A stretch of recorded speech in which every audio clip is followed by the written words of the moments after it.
the weekly way. Oh, I can't spend the nose. Little clack clack. The weekly way. Oh, can't you tell me home? We're up in those canals, brother. Did you see it? I can adjust the overall volume or I can adjust your personal volume depending on what you're Take looking it for. to him, baby.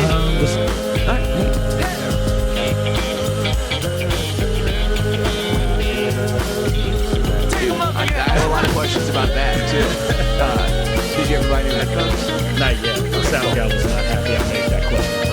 Really? Yeah. Talk to me before you buy new headphones. Oh, can you tell me Kyle, correct. home? Kyle seems like a great dude, very professional killer. Yeah. But that's hilarious. And he's like, how dare you? Look for outside. I got a lot of good feedback from that too.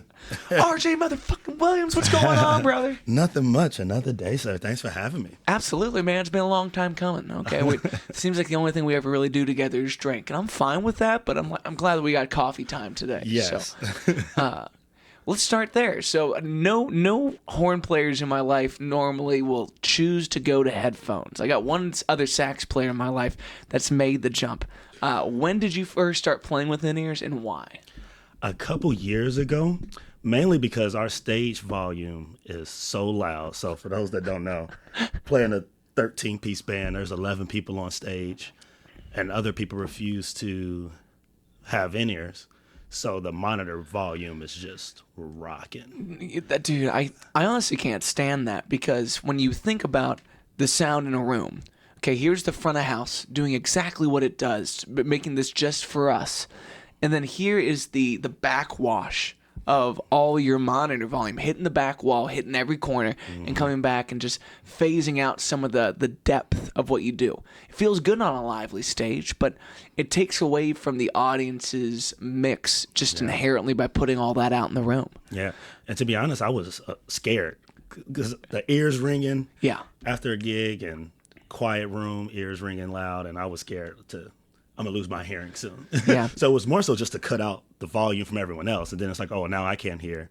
And so to put some other stuff in there. So started to work with your own in-ear mix. Do you run that yourself during the show, or do you request that from Kyle normally? 50-50 now. So right now I had to flag them down. Yeah. Sir, everybody else down, take me to the ceiling. Diamond. And hopefully when I get the chance to sit down, I'll be able to like go to the side of the stage and do it myself. And you can't do it on a phone or anything right now? You guys use PreSonus or an X32 at this point? I have no idea. Gotcha. I play saxophone. But you play in so many bands, and I'm sure at some point someone's been like, Rick, he knows how to run sound. Let's give him the board, you know? I need to figure out how to do it. I know how a saxophone works and a saxophone mic works. Yes. Outside of that, no idea what's going on. And you've been a wireless guy for a pretty long time, correct? I feel like that's probably the biggest difference maker for a horn player moving to in-ears is if you have a lot of variance between how close to the mic and how far you like to be for your playing style, then we're already a step removed from putting cans on and saying you sound comfortable. Yeah. With the pressure aspects of it, were you nervous at all about that, with how your horn would feel while you're listening to it that close mic'd? Not at all. It definitely was an adjustment period, but it still felt good just to hear myself back. And it's actually helped my playing because that stage volume is so loud that sometimes it doesn't feel real, especially when you can't hear yourself. So if I mess up or I decide to do some noodling, it feels like it doesn't matter because who can hear this anyway? And then with in-ears, like, oh, you can hear that out front. Let me be perfect. Well, and I think the experience, like you're one step closer to the input source, whether that's your horn or whether that's a snare drum. And I feel like there's a minuscule amount of tightness that happens with the band to the drums in particular when you put those things on, versus when we're just listening to the room. It's like, oh, that feels like the downbeat, so that's the downbeat. It's like versus that snare's cranking in your ear. You know where that shit is. Yeah, right. And like the particularity of every single phrase and how it comes off in the horn. Has it changed much of your tonality in your playing? Oh, definitely, because I'm more focused. I can hear myself better, especially just being a horn player doing horn parts. There's not a lot of improvisation in that. We're just good old-fashioned wedding band. Tight section. And so especially depending on how big the stage is, fits the trumpet player, sometimes it's too far away to make sure we're in tune, or if he decides to do something in real time, a little turn of phrase. So you got to match that, because I like to be in a tight horn section. And if it's a big stage and it's loud, you can't hear. Yeah. So it's nice to be able to have him right here. And y'all have played together for so long, too, that's like, if I can't hear you, there's no way we can show off this coherence that we have as a section. But if I can hear you, I can assume where you're going most of the time, because you two have been in bands together since your college days, right? It's been like decades, 12 years now. That's nauseating to think about being Russian. Sean's one of those guys that's just a great section leader, so about the show and just wanted the show to be top tier. Mm-hmm. Does it ever throw you off playing with in-ears with someone that's never going to use in-ears? A little bit. So sometimes we'll have subs that don't know the horn part well, but then it's even more important because I need to be able to hear you exactly what you're doing, because maybe you're doing something and I'm too far away, or it's not important enough to try to change it. So I'll just mix to what you're doing, but you can't do that unless I can hear you. Yeah. And y'all are normally doing two saxes right now. It's like Eric and Eli are coming in? Just two subs. So we have Fitz on trumpet, me on sax, and then that's it. And then if one of us can't be there, we'll do Eli or Eric. That's the sub. We had a new cat that did it last couple weeks ago in Cleveland. But then that's it. Sometimes we've contracted out for three horns because we used to be a 3-horn section, and then we went down to 2 horns. So I don't think the contract was updated. Yeah. So sometimes we need 3 horns, and so we'll bring in usually double sax. Yeah, bone seems like the toughest of the section to replace as well, just because to get to that level of proficiency on that instrument is a different amount of frustration than most other horns. But on top of like the showmanship that comes along with what your band does, it's not just playing your horn. Yeah. You need to either love this or you put up with it because the money's right. Like Kevin McClellan, I'm sure you remember Kevin. Yeah. He told me once, like, a good gig needs 2 of 3 things: good pay, good hang, good music. 2 of those 3, we're in. If it's just one of those 3, it has to be a really good one of those 3. Right. That makes it worth it. Yeah. And I you have more experience in this than I do, but wedding gigs burn people. It takes a lot from folks, and it starts to feel very routine for the biggest day of somebody's life, and some folks just reach a day where they're done with it. Yeah. I've been trying to, just in life, just to enjoy the moment, because the amount of conversations, especially at the golden hour when the bar's closing, you're having that heart-to-heart with some stranger that decides to tell you their life story. There's so many people that don't get to do what they want, and so I try not to take it for granted. Even though this is year 6 of a wedding band, and we play maybe 60, 70 weddings a year, so that times 6, and I just try not to take it for granted of the moment and how lucky I am to make a living playing saxophone, even if it is at a wedding. Yeah, well, I think there's something about diversifying where you pull your joy from in life. Something that's so clear in the art form of your dance is that it's developed very quickly from just being something that you did for yourself on the side to something that you share with people in a very different way than you share your sax playing. You're a teacher. You're a partner. You're many different things in that field, whereas when you step on your horn, that's what you do. Right.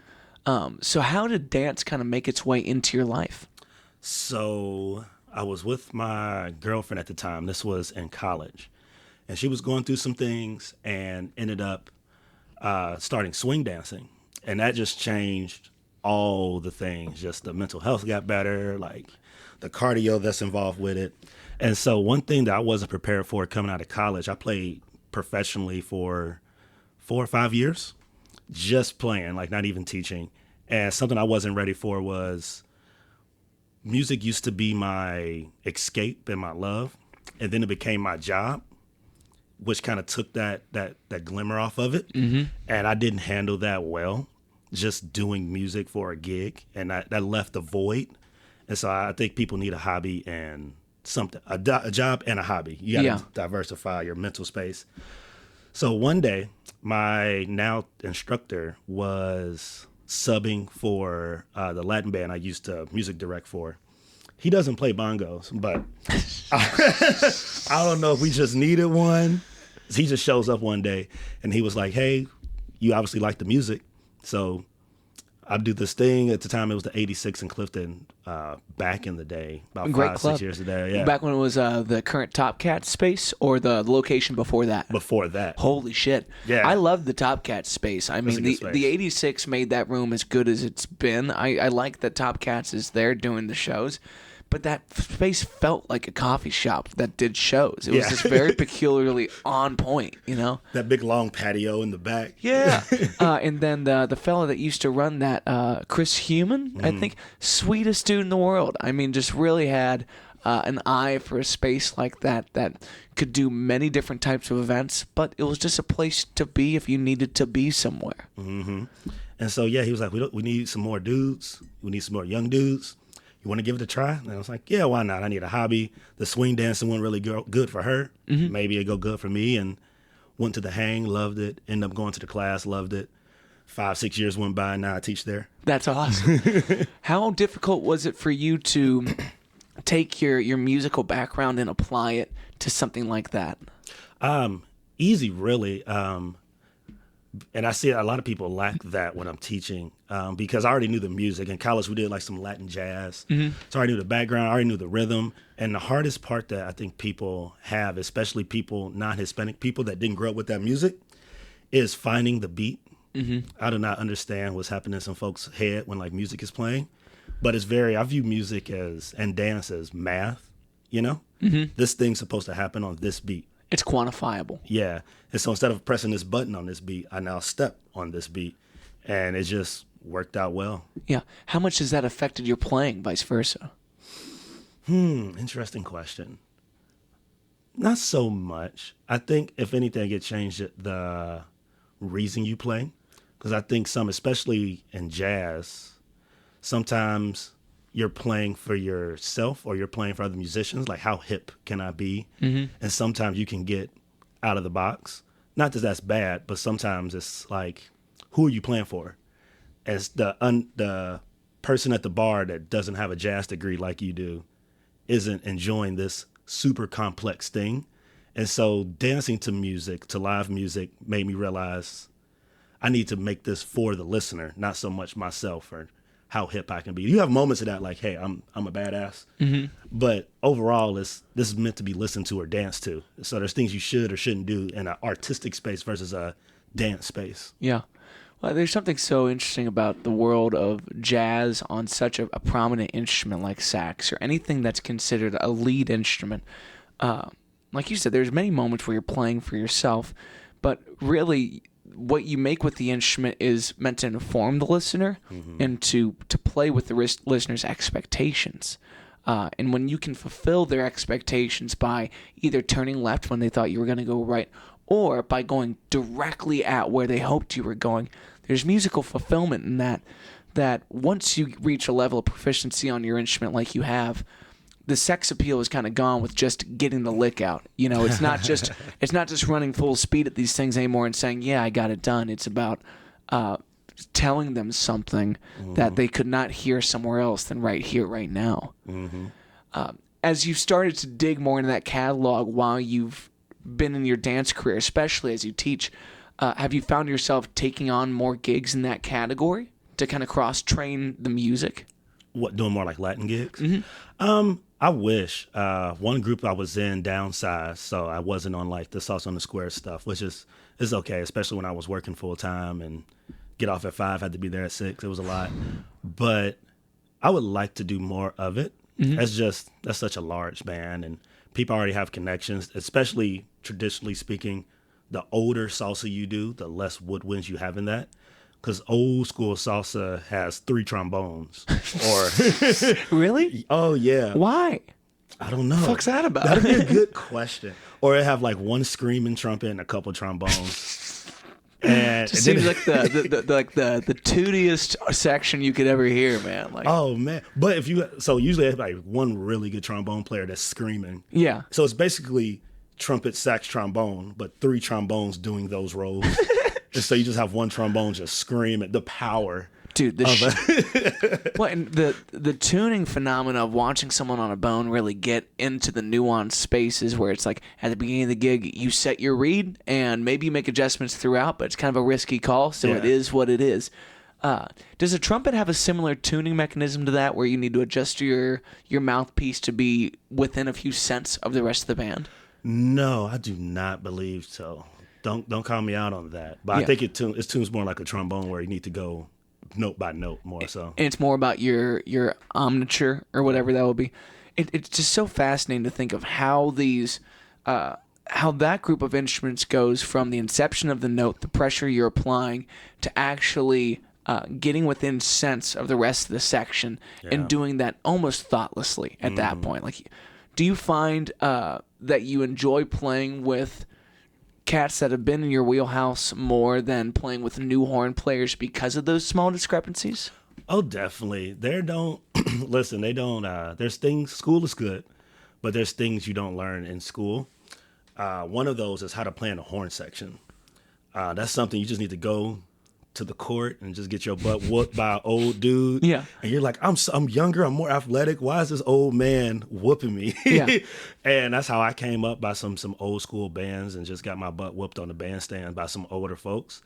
And it's actually hard to find younger horn players because the lack of discipline and not the lack of skill set. There's a bunch of monster 20-year-olds out here, but the lack of discipline to lock in, where it's not about you. It's about the section. We are one thing, and it sounds good because we all sound together. Yeah, we sound cohesive in that. Do you find that marching band seems to be the mechanism that a lot of kids learn that lesson from? I guess I didn't go through the marching band ranks. Yeah. I went to art school, so it was Did you get an SPCA? Or CPA. A CPA is the other one, the Sarah McLachlan? Yeah. God damn it. Well, y'all come Cue out music. a bunch of ammo. Bring out the keys, baby. Well, that's such a weird experience, though, where it's like you're pretty much on a basketball team. Okay, they're going to work you out a lot, and the only time this is going to feel fun is when everybody's right together and no one's taking one misstep, and people get furious at you when you were the one guy fucking this up. Yeah. For us. It's halftime, bro. Okay, the football team's here. Keep it together. Yeah, that's exactly what it feels like. Yeah. So did CPA not have that? No, it was, we had a very funny basketball team. Okay. Now, my senior year, we were good, but we didn't play real school. So that school it's a magnet school, so technically it's in CPS or whatever. Mm-hmm. But we played random schools, like random religious schools, and it was weird. Whoever would accept the calendar kind of a thing. Oh yeah, we made our own calendar. We played one time. We played two schools that were serious about basketball. We played Aiken one time. I don't know why. The score was 200-20. It was That's why are we out here? I play saxophone. The center's a tuba player. The point guard is a creative writer. No one's going to league from this school. This sounds like a great sitcom, though. So in the 8th grade, do you decide to go to performing arts? 7th grade, so 6th grade. So long story short, sometimes your parents or older people in your life kind of rerun some stories. Mm-hmm. One of my dad's highlight stories was him in Hughes marching band playing saxophone. And one day at my school in 6th grade, they said, if you want an instrument, write it down, we'll bring it to you. So I was like, okay, cool. I'll pick saxophone. I've heard that story a lot. Yeah. And then auditioned to get into performing arts in the 7th grade. And then from 7 to 12th, I was at performing arts. That's wild. So in the 6th grade, you're going from zero experience on the instrument to trying out for a 4 to 5 year program. Mm-hmm. Do the kids transfer out of CPA pretty often because they find it's too rigorous for that? Not in today's climate. I think we were probably the last generation of, You're not good enough, get out of here kind of a deal? Yeah. Like brutality in that form? Where kids didn't have thoughts and feelings and opinions. Yeah, participation trophies and whatnot. Yeah, not back in the 2000s. Now you have some, helicopter parents, and it's like, you know how much I pay for my kid to be here? I don't care if they do suck. You're not taking them out. It's the teacher's fault that your kid sucks now, not your kid's fault. Which is tough because that's as much as it, failure hurts at all stages of life. But when you learn solid lessons at a younger age, you have more time to apply it and to refine it. And learning how to be accepting of failure is an important part of growing up in any kind of school district. Yeah. Because if you become an adult and you're looking for your parent to save you from a situation in your workplace, it's like they can't go into HR with you, and nor will HR treat you like a parent, which is right. It's a sad part of reality in that. Yeah. And I don't think a lot of folks, that's definitely a lost thing that's happening now, I see. Because back in the day, you had these tests that happened twice a year, Christmas and before you left for school. And if you failed 2 in a row, you got kicked out of school. Like, it wasn't like, you're here to do a thing. That's wild. And I don't think that's the case anymore. We'll figure out, we'll change your major, we'll get a study hall when all the other kids go to their major. And back then it was, no, you need to go practice and be better. Yeah. Well, I think there's something else to be said about, like, so that's what'd you call it? What type of school? Magnet school. Magnet school. So it's reaching from many parts of the CPS programs and saying who wants to be a part of this really particular education segment that probably is more expensive for the state to apply to kids. Mm-hmm. So saying, hey, you're not making the most of the funds that are being allocated for you and they need to be cleared up for someone else's opportunity. It's a cream rise to the top situation. Oh, yeah. Because that's not like you live in this neighborhood, so you go to this school. You get bussed. There was kids bussed out from everywhere. Which is the beautiful part about that school, because it wasn't just a neighborhood school. There were friends from all walks of life that went there. So it was cool. So where'd you grow up at? I grew up in Roseland. Cool. So that's somewhat maybe like 20 minutes from here? Yeah, about southeast from here. Like, it's middle. Yeah, right after Lincoln Heights on the way towards downtown kind of a deal? Yeah, exit 9. Okay, so pretty close to downtown. Like, were you a kid that ran around downtown growing up and kind of did what you wanted there? Oh, pretty much, yeah. That's awesome. Did you have any, like, formative arts experiences being near a pretty major city and just having the freedom to go check things out? Maybe senior year in college, like when I started driving, then it was going down to jazz clubs and hanging out. Nice. You didn't start driving till you were senior in college? Or 16. Well, okay, no. Okay. I was gonna say, you waited a while, bro. So at that point, you started going out to jazz clubs and hearing artists and whatnot. Was it mainly local arts that you were consuming, or did you kind of eyeball a few players and watch for them to be in town? At that time, just whoever was playing. That school brought in some folks. And there's a couple programs and clubs that would bring in someone touring and bring them in. And nice. It was cool to see that next level of folks. But mostly just whoever was playing at the Washington platform back in the day and things like that. Nice. Did you ever go to the Greenwich? Oh, man, I grew up at the Greenwich. So that's a club that I've still never gone into. And the other day, me and the fiance were over at Gomez. And I'm like, I've heard that room is one of the best sounding spaces in the city. Mm-hmm. And it just doesn't seem like they have the same types of shows anymore. It's more like, I saw they were advertising a karaoke night. It's like, I don't think it's open. I think it was open when I drove by it the other day. Sitting across the street from it watching. Maybe people were going in next door and that's where they hosted karaoke. Is it still called the Greenwich though? Like, I know the sign's still up as is, but yeah, if it's still open, I'm not sure. I didn't think it was open still. Yeah, well, and it's hard to rebuild jazz tradition as jazz tradition's already on decline. Like losing what was the name of the spot? Oh, DeFelice. Yeah. Losing DeFelice is Blue Wisp back in the day. Yeah, Blue. I never attended Blue Wisp, but you think of the cats that came out of there and the fact that they put Cincinnati on a map in that way, like Von Ohlen and whatnot did. These are people that I never heard about till it was too late. Yeah. And I try to take a lot of pride in my city, and I wish I could have consumed these things while it was still in a formative time and they were still thriving in the way that they should. Yeah. When you look around the landscape right now for young players of your instrument to kind of find that same fire and passion that you did, is there anything you see that we're really lacking in the city that you had? As far as the play, no, I don't think so. I think it's more the individual not going. I think there's a lot of places to play, especially at, like, our generation is very entrepreneurial.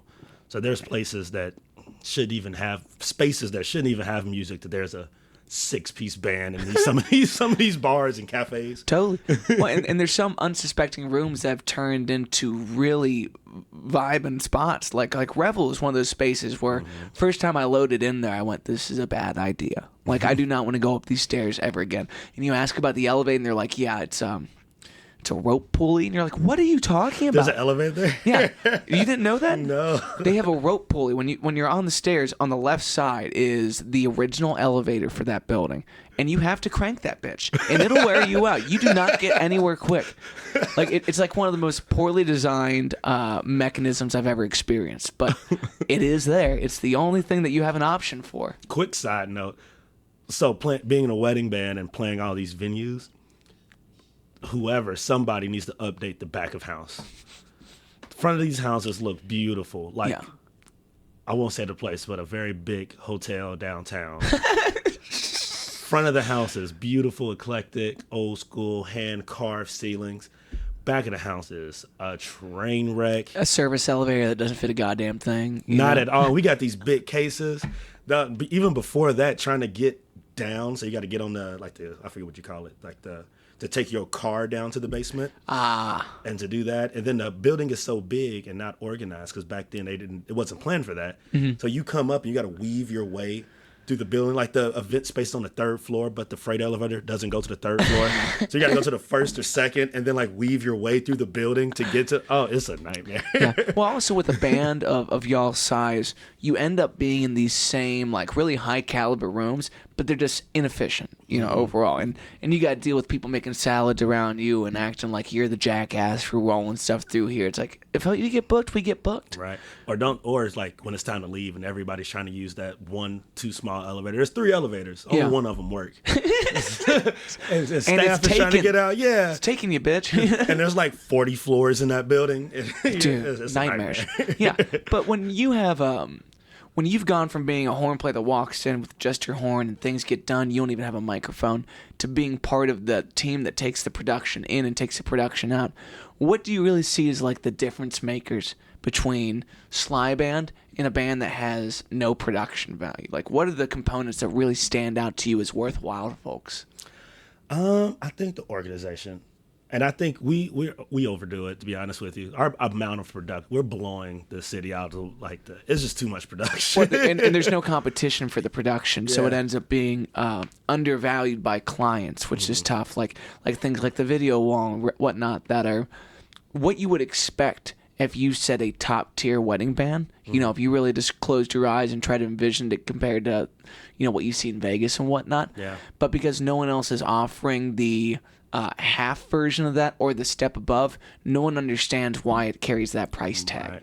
And so I think the only difference is I think every individual person in that band is really the top of their field in the region, matched with the level of production.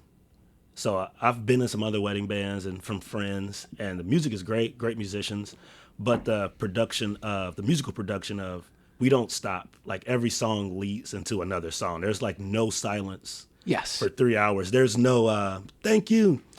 Hey, what song y'all want to play next? Yeah. There's none of that.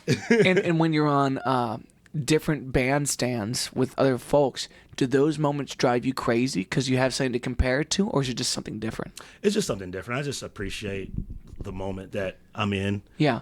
So it's not about comparing. It's just, this is what I'm doing today. Yeah. Well, DJs have redefined what is acceptable in terms of a 4-hour performance slot. And it's tough to compare a band to a DJ, but that's what the non-musical listener perceives is, they have, in a 4-hour set, they have 40 minutes of silence, Right, yeah. Because people are tuning and doing things. And in the most professional settings, you build your tuning breaks into the parts of the show where you can tune that shit. And in the interim, you do not. Yeah. And it's hard to craft the way that medleys feed into each other and how bands reserve their gas tank so that a vocalist can walk up there and feel fresh and crush what they do versus feeling gassed by number 7 because you're trying to do it with not enough personnel. Yeah. How does like Steve and JT and Sly, with being the 3 that stay up there for the most part of the night, how have you watched them kind of develop a strategy to make that work? And Shelly, the keyboard player, Zach stays up there too? Yeah. So the whole rhythm section is just up there. Zach gets a small break during the rock set. Cool. But other than that, they're up there the entire time. They're not dancing. The only person I kind of feel bad for is Steve. Because even though he's sitting, a drummer is working. And Steve's always working, man. Steve's. Oh, man. I love Steve for the way that, like, he would make you think that he's not working that hard back there, but he's 5 steps ahead of you. He's playing 4D chess on that drum kit. It's just who he is. And he's the musical director, so he's not so much cueing stuff, but the rhythm section have in-ears. So we're listening to them. If something changes in real time, maybe run that course back because the bride and groom are having a moment. Hey, just run that back again. That's what we're listening to. Yeah. But they're just on stage, just rocking it out for 3-4 hours straight. Yeah. Do the vocalists all wear in-ears for those calls? No, they don't have in-ears. Crazy. Crazy. of all the people that should have in-ears, come on, y'all. You would think. Yeah. So when did Steve become the musical director, and what would you say is like the benefit to being the drummer that makes those calls? I would say, so that happened, man, it all runs together. Maybe when we came back from 2020, maybe. Mm-hmm. So 2021, we started rocking again. Actually, no, I think it was end of 2019. And we started putting some new sets together. He also is in production, so he will run. How that band works is he'll edit the songs, like the real songs, how they're supposed to sound, and send it out to everyone. And then we're just copying his edits. Gotcha. He is forming the arrangements in most of the medleys then? Yeah. That's awesome. Mm-hmm. I've seen Steve be very proficient in his drum recording settings. Like, he does great play-along videos. Like, I'll never forget when he dropped that, it was the halftime show play along that got pulled off of YouTube 15 times. But every time I watched it, I was like, fuck me up, bro. That's where it's at. Was it JT's that he did that too? Yeah, JT's halftime show. Dude, Steve's a monster. Also, I think that's one of the best solo artist halftime shows that we will ever see. I think the world of collaborative halftime shows has now arrived, and we should not move away from that because there's not many people like the Stones or like JT that have enough catalog that brings everyone together and makes everyone feel like there was a song in there for me. Yeah. But then saying like, was it last year that we had everybody come out with like Snoop, Eminem, Anderson .Paak? Yeah, that was for a certain group. Yes. Anderson .Paak coming out on that made me so happy, man. Because everyone else, black and white, he comes out in this purple fringe looking cold. And he wasn't on the playbill either. No, exactly. He didn't tell nobody. I feel like he like Snoop is his friend and was just like, hey, let me get on that. and I love that he's one of my favorite artists of the last 5 years, and it was from that NPR Tiny Desk on that I've just felt he is a musical spirit that pays homage to his heroes, that pushes the artists he's around, and expects nothing less of himself than absolute perfection. Mm-hmm. Like in T-Nava, Cincinnati guy, a CPA guy. Isn't that fucking rad? Yeah. No one else is playing a talk box like that guy in pop music. Oh, and he's killing the game. But I'm pretty sure he just asked to be on that. Like, Snoop, come on, let me bring a kid up. But I've also always heard that those shows have to be pre-programmed, and there's not a lot of live instrumentation going on. Versus what he did not look like anything but live instrumentation. Yeah. You know, I don't even know if it was coming through the system. I think he was just up there rocking just because. Okay. and then there's a guy out in the van like, oh, these drums sound nice. Push the bus. Dude, could you imagine being a part of that production team? Oh my god. Where it's like, so we have 25 minutes. Push a stage out there. Yeah. They're like 10 semi trucks. Dude, bare minimum. And you have a pissed off pop star in the box saying like, hey, we're 30 seconds behind and I have a 15-minute show to the T. We better get me out there. Have you seen those, I forget what they call it, like time lapses of those, them setting up the stage? I've never watched one of that show. Rihanna has one where they basically just time lapsed it. And it was 10 minutes of them like suspending platforms and like the semi trucks drive on the field, lay it out. Yeah. It's crazy. Dude, I guess I didn't even realize that too about like the semi truck that Snoop's standing on top of. The funniest part of that whole thing is when 50 Cent flips upside down and he's looking thick as hell. And you're like, is that 50? Like, who is this man? Hey, we all a little bigger. And he has every reason to be, because he was big back in the day. Okay, to maintain that kind of muscle mass, you don't look lean and cut. You just stay huge. Yeah. But Rihanna's was so odd to have the suspended platforms. It almost looked like Super Smash Brothers in some ways. But it's like, how the fuck you pulling this off, you know? Oh, there's a couple folks on Instagram where like some of the dancers had recorded from their point of view, and they're just on a stage. 30, 40 feet in the air. Like, no.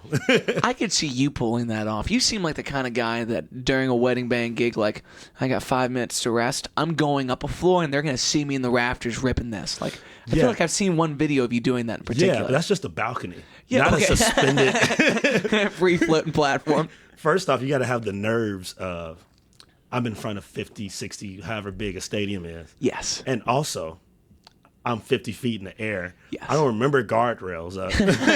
So you're just like, don't die on camera. It's Yes. the most televised event in the world. Yes. Especially when it's like, okay, everyone just got back from their bathroom break. If you were going to trip, it should have been 5 minutes ago. Now is not the time. With a wireless unit, how much have you tested out your unit's like distance for you to pull off antics like that? I can get pretty far with a good amount of people, too. I think we did one Las Vegas show that was crazy, and where you can walk to the back of the room. If you can, you still got to deal with time delay just from the speakers up here and you're back here, but I get some good distance. I've never had it cut out on me. Thank God for that. Knock on wood. Yeah, right. And I'm sure the ears help that too, where it's like, okay, I can make this distance and know exactly where the band's at and not be, 1.5 seconds behind, which just fucks everyone's heads up. But you know what's funny? So the slide band, I only have the horn section in my ears. Because the stage volume is so loud, I can easily hear everything else. But I did a church gig where that wasn't the case. Everyone was, I don't want to say trained, but it just wasn't that. It was a church gig where I was just standing there playing. The whole band is in the ears. There's no stage volume. And that was another adjustment period of, oh, how much vocals do I want? Oh, that vocalist is a strong singer. Okay. Oh, the guitar player's rocking out. Okay, the solo's over. And just having to set it and deal with it was a different experience. It takes some serious proficiency when you're the one manning that too, because like you can have someone that's at a perfect volume during this song, but then they get in their key and they're going to go up 10 dB, okay? Because they like how that feels. Or something as dense as an organ, where it's like you're probably not listening to him playing 10 notes right now, but if he hits 10 notes, it's going to rip you in half. And for a church gig too, if someone's playing organ, like they're going to fuck your head up for that. Oh, man. And you just like, I've seen videos of myself like, yank the headphones off. You just gotta have a quick volume knob. Take care of that, Oh yeah, there's many like playing with one hand. Did you grow up playing in church? Not so much. A little bit. I had some uncles that played in my church back in the day, and then by that time I went to school to performing arts, so not so much. Yeah. Did you grow up in a big family? Ish. So my family, immediate family, mom, dad, sister, brother. And then aunts, uncles, cousins are big, but my immediate family, not so much. And then I was always so busy because if you can imagine the extracurricular activity of a performing arts school. Yes. And then I started gigging, which is weekends. So I've missed a lot of hangs. Yeah. The hardest part about choosing this career because you love the music is only participating in the music you're playing. You lose that romance of going to a show and getting your mind blown because you're probably thinking about the gig that you got in 2 days where you still got to learn a track, or you still got to chart something out. Funny story about that. I went to see a musical. They did a Johnny Cash musical. Nice. And it almost ruined the experience for me because the entire time I'm like, are they really playing right now? Like, that's not that. No, that's not. So, not paying attention at all. Just seeing, like, that doesn't look like they're really playing bass now. Well, to be critical about something like that, it's like there's many levels of consumption of a performance. Base level, does it sound good and does it look good? Cool. After that, are they playing tastefully? Are they overplaying? Okay. Yeah. Are they actually playing? Fuck no. Well, you lost me right there. Right. And when it comes to whether it's Playhouse in the Park or it's Broadway itself, like there's a lot of pantomiming that goes on to try to make things look sexy, and it's got to be great. Like what was that Ryan Gosling movie, La La Land or whatever? Oh, amazing movie. And he took the time to learn those parts. Yes, that's not him on the recording. Like that takes a lifetime to have that kind of touch and feel, especially on a piano. But at least he got down to the nitty gritty and said, "You're not going to look at my hands and tell me I can't play that." Right, because social media is gonna point that out. People are gonna rip you in half. And there's so many great moments in that movie that like are so resonant to musicians like us. Where there's a couple of moments where He's in that band with who does he join? John Legend. Yeah. Which the music that they had for that band was rocking. But like where he's like at the photo shoot, he's kind of pissed off, and he's like, "Bite your lip." It's just so cringe. Like, how many moments do you have in that where we're not playing to anybody, but it's gotta look big and good, you know? So we gotta do this thing here. Oh man, all the time. When I first joined wedding band of that production, first off, it was getting used to an open bar. That took some time. It takes some time. Yeah, you're not used to it. People do not know how to deal with an open bar, and I didn't. Especially like I think I was 26 or 7, and it's like, you mean to tell me I can ask for alcohol all night, walk away, come back, and get more for no money? Oh, tonight's the night. Totally. If you tip them $5, they treat you like royalty because no one else is tipping that in open bar. You know? Right, and then if the music's good, they're like, "Oh yeah, come here," and oh man, and then you get to wedding number 40. Yeah. And it's like, oh, I have a problem. Yeah, well, your tolerance creeps up on you very quick. And, like, in the same way that you have to diversify your happiness, like, you need to diversify the way that you partake in the party. Because very quickly, overconsumption of booze or wedding cake comes to kick you in the ass. Oh, man, yeah, I've had my fair shade of wedding cake. Dude, I never participate in the desserts of those. Oh, why not? Because I know the temptation. I don't need it in my life. I'm like, I want coffee, and I'm going to look at that cake, and I'm going to tell myself, probably doesn't taste that good. Now, I'm not going to listen to anybody tell me different, okay? Yeah, no, when I retire, I'm going to become a wedding planner because I've gone to more weddings than anyone. It's always funny, like some will show up to a venue, and they don't really know who we are, and there's just some 22-year-old event manager that's like telling us what to do, and like, oh, you're cute. You have no idea how better at our job, how much better at your job than we are. And yeah. Well, it's a weird thing too when there's many people who have their own timelines at those kind of events, and whoever's most thorough tends to run the show. And it's really unfortunate when two people think that they're running the show, and you have to quickly bring those timelines together very coherently, especially for first dances and things like that. We're not going to be on time for damn near anything. Oh, speeches. Yeah, oh, exactly. Man. Dude, I love watching speeches go great or go horribly. I don't like in the middle speeches. Don't just be passable. Either blow it up or blow it off. I don't give a fuck. I had this wedding that I played in the Carolinas where the entire wedding party took some extracurriculars. Yeah. And I watched this best man come up, and he is reaching the peak of his evening, and he goes, hold on 1 second, and he sets the mic on the floor, like a big old thud, and he tucks his khakis into his cowboy boots. And then he picks the mic back up and goes, oh, that's better. And for the next 20 minutes, he kills like this is like his stand-up. Dude, legit. He kills like it's his stand-up set. He's not even talking about the bride and groom. He's just having a good time. And like I said, he's peaking. He's having a great time. The next guy comes up, and he's on the back end of this, and he bombs for a solid 10 minutes. And I was told this was going to be an open mic type of toast. I called it after this guy bombed because I'm like, everyone else is on the decline. This guy took 20 minutes. He rode out the whole wave. No one else is going to get there. This was awesome. Oh, man. Ours, I've seen some terrain. My favorite one, we had a Bridezilla not too long ago. It was entertainment from start to finish. The wedding was 2.5 hours late behind. How does that happen? Oh, man. So this party, the bride and groom were not the nicest of people.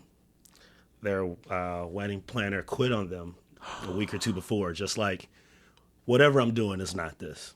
So they proceed. That's incredible. To scare someone out of the wedding business is crazy. Of all industry, you know how rough the entertainment business can be for someone to go, you know what? I'll figure out my next meal. But what I'm not going to do is to listen to you. So they tried to plan their 200-300 person wedding in like 2-3 weeks. So the late thing, so talking about toast, I guess the brother of the groom was a musician, decided to do a full set. And it was funny, not bad musician, it was fine, but like, it's not your night. Yeah. And what I liked about his guitar player, so he's singing, playing guitar. And what I enjoyed most, he had one of those like harmonica holders. So he's playing. It was like, oh no, are we on the streets of New York? Like, what is going on? It was crazy. Dude, for someone to rip a full set too during a toast, it's like, that is really brutal. I don't like when people have musical features during their toast. I watched the father of the bride recently bust out a clarinet, and he sounded beautiful. But like, he played a 3-minute song unaccompanied and ripped a solo in the middle unaccompanied. And I've told a bit of this story before, but this was my favorite moment. Like, I watched an awesome Prince live video maybe about 2 years ago, where Prince wants to put his guitar down. Prince wouldn't have a guitar stand. He has a beautiful woman walk out. He hands her the guitar, and she just stands there and holds it. Just looks flawless. Like a boss. Dude, like a fucking boss. And Prince comes back over and takes it and does the thing.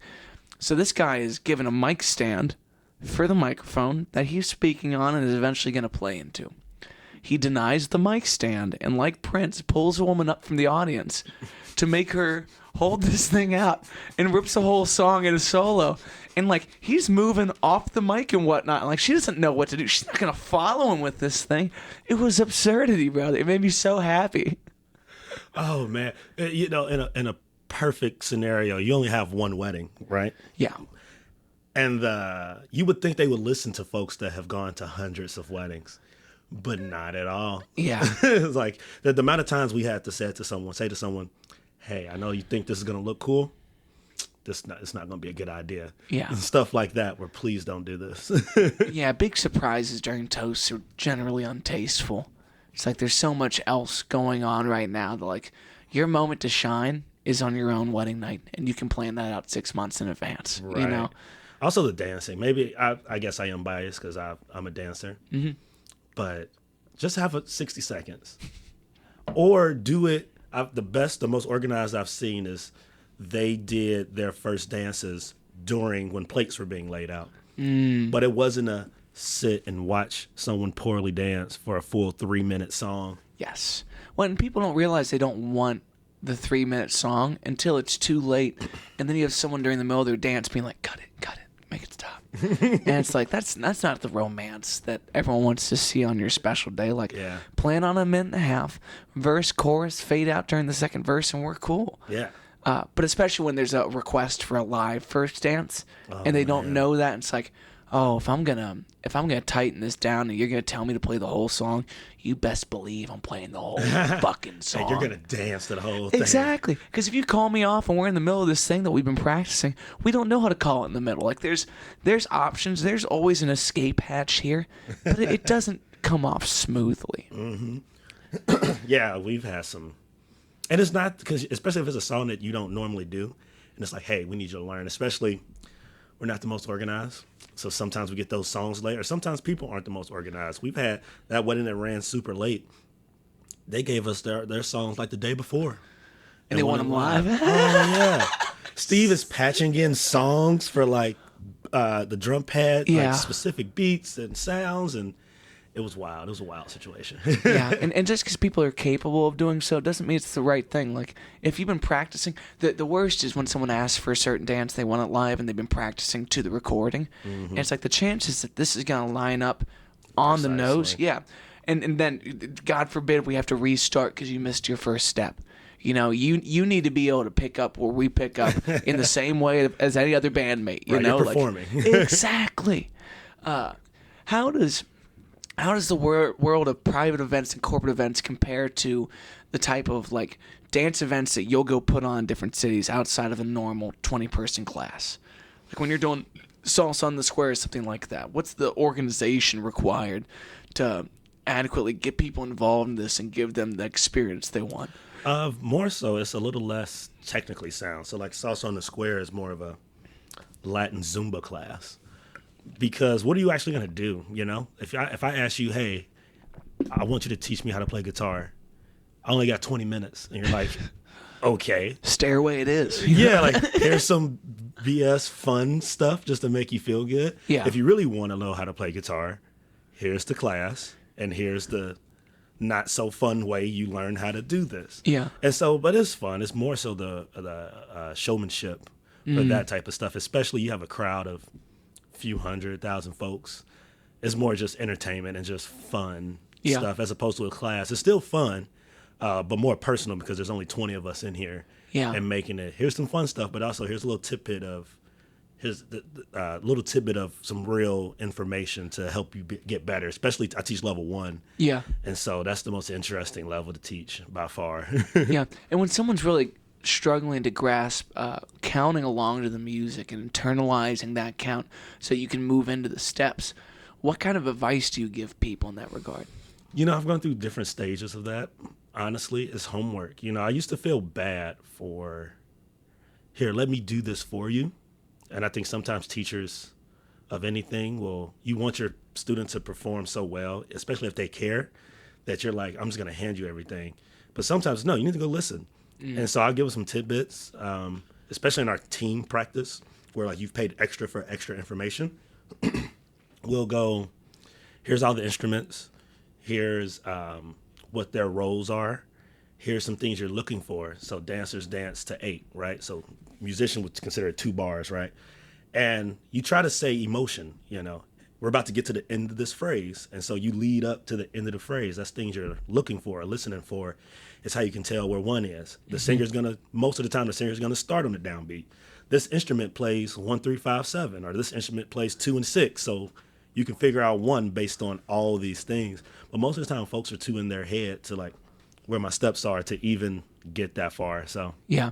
Well, especially when you're saying like, okay, that clave is going to be your best friend. It's like Klondike bar. No, it's like let's get you past identifying that and start feeling that. It's a very foreign thing, especially when you have, unless you catch these things in the first 20 years of your life, you're a little less malleable for understandable reasons. But I'd imagine in the larger scale classes, it's about being positive and saying get back on the horse and try again, versus in these personable classes, you have to stop people. And you don't want to embarrass them. You don't want to get them out of a mode of trying, but you need to set a firm foundation for them to grow on, or else we're going to be running into the same issues over and over again. Definitely. And especially in an open class, you have to signify like who's just here for date night, who's just trying to hook up, who cares and they want some real information. So that's all the things I'm looking for, where like how much do you care? Yeah. And how much to drop on someone at once.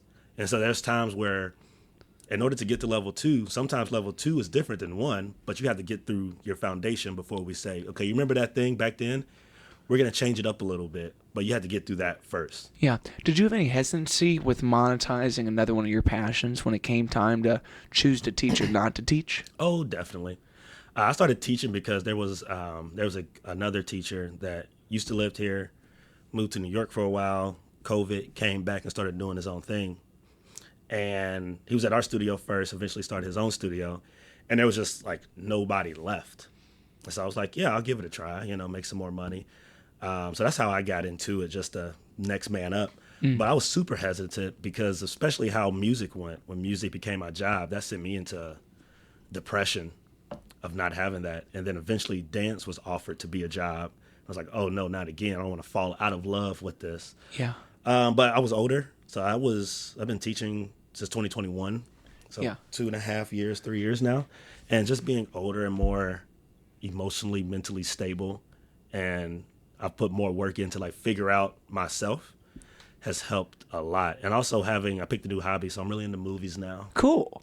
So and by that, do you mean just attending movies and having that be still time to just immerse in something else, or do you study them? Oh, yes, both. Okay. So you ever been on YouTube and you see those like top 5 things you didn't notice in the last Marvel movie? Oh, I'm all about those. Dude, that sounds like a deep rabbit hole. Oh, it's great. Or there's a couple YouTube channels I watch that break it down, or watch director. Like usually when a movie's about to come out, all the actors will go on tour to promote it. Watching all of those. There's one YouTube page that's called Cinema Sins. Excellent name. Right? And it just calls out all the things. Like, look in the background of this. You see how that some stagehand didn't reset that clock for this scene. So if you look at that clock in the background, it's all through the cuts of the movie. Or to be like, you ever get to the end of the movie and they say something and the YouTube show will go, that's not what he said. Let's rewind the movie back. hour earlier. That's not what he said. Like little discrepancies is great. Yeah. Well, the longer form the art, the more thorough you need to be with those kind of clear, linear pieces. And like in a 3-minute song, it's hard as fuck to make the opening part of a horn section sound the same as the end part of the horn section, unless it was just a clean day of tracking. Yeah. And no one appreciates those things until you go looking for it. And maybe mistakes become your favorite part of it. Yeah. But there's something too about the art of just like, I'm sure when you compete in the world of dance, you can feel your partner misstep. You can feel yourself misstep. And you have accountability to someone else to persevere through those things and just to make it work. And accepting your mistakes as part of that process is a really humbling but difficult and kind of grotesque part of it, you know? But at the same time, it's just dance. Just like music. I've been on bandstands where I was a much better musician or a much worse musician. But at the end of the day, we're just playing music, trying to make people happy. And the same thing with dance. It's interesting to watch people grasp that, because the arts is a weird psychological thing to invest in, because there's no end goal. And some people aren't emotionally ready to not have a destination. Like, you just go until you're as good as you want to be. But at the end of the day, yeah, we're just dancing. Yeah, you could be meticulous about it. And if you want to get into it, yeah, your weight should be an inch to the left as opposed to an inch to the right. It gets that meticulous. But at the same time, you can't forget and not lose that love that we're just dancing. We're just enjoying life together. Yeah, that's really well put. And I certainly feel like I can torture myself with my own thoughts of a performance. And it's interesting to feel how much you can ruin it for other people when you've ruined it for yourself. Like you are spoiled fruit sitting there just fucking up the bowl. Because if someone comes up and wants to tell you that you had a great set and then you just spilled them everything you hated about the show, you have taken that from them. And I've done that enough times now to be like, I need to figure myself out. I need to figure out this medium of forgiveness and whatnot. And, it's very tough. With dance, I'm always very impressed to see how it works between the person who's leading and the person who's following. What was it like in your teaching career to learn both sides of that coin and learn all the communication skills, but being able to be both sides of that partner? Really just doing both. So like as a lead, I needed to learn X amount. Like you learn how to talk. And then it's like, okay, now go talk to someone. And it's a completely different thing between your 6-year-old with vocabulary books and then just having a conversation with folks. So for me, learning, I got to a certain point of my leading where I wanted to see the other side. And that was a big eye-opener for me to follow someone else and say, oh, that's how that feels. That's how that should or shouldn't feel. And just learning all of the tiny nuances and all the things you're saying with your body and demeanor and energy that you really can't even put into words. Especially energy work, it's really, really intimate and really foreign, and you need to be super comfortable in your sense of self to do those things. Like, there's a bit of a gender norms thing there that you need to be very comfortable in your own skin to cross that line, and to make someone else feel comfortable in walking that line with you. Oh, definitely. And people are not used to that. And everyone signed up, leads and follows. We always tell folks that men typically lead, women tend to follow. If you want to do the vice versa, it doesn't matter. You should pick one and learn all the things and then switch back so you can get the full piece. And it's interesting watching that play out in a class of men being too timid to lead, because sometimes I think a lot of dudes feel it's toxic to be dominant. And then it's interesting watching a lot of women be a little too dominant to follow all the time, and that balance. And I think a lot of folks think feminine energy is less than, and it's like, no, this is a yin yang. Yeah. And it's just interesting watching that play out in real time. Yeah. Well, and there's so much negativity around that kind of context right now in our world that it aggravates the vessel of dance, where we're not trying to say that you dominate them or they dominate you. We're trying to say that when two people are trying to move together, one person must steer and the other person needs to be the rudder. Like, you said this way and here we went. Yeah. And that's super difficult to get people to comprehend, I'd imagine. but also walking people through what is wrong with it versus what is right with it. Like you said, yin and yang is the best way to put it, because no side is left nor right or up or down. It's always changing. Yeah, and it feels weird to call folks out on it.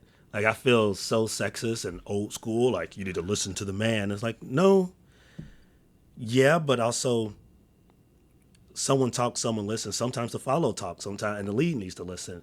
But if people don't tend to listen to each other or wants to fully sign up for the roles of the side of the fence they signed up for, and it's just that back and forth yin and yang conversation of who's in charge in this moment, and that might change beat to beat.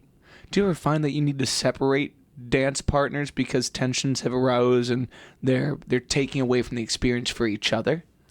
Like they're like a girlfriend, boyfriend or something? Not even that. Just like, okay, you came into a class, you two got paired, and I can feel that this isn't going the direction that you need it to, so I'm going to call this partnership to an end and move you to a different partner. No, the only time that happens is if a couple comes and sometimes they're a little, I don't want to use the word insecure, but they don't want anyone else dancing with their partner. This is my bike. No one else touches my bike. Yes. And you see them fail because you've taken off your experience to other people.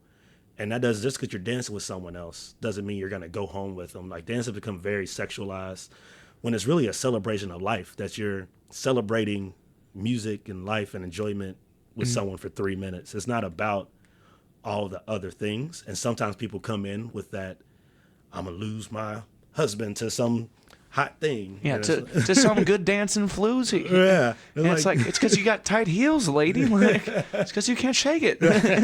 I mean, that does happen. I've seen many of things fall apart. A lot of things come together.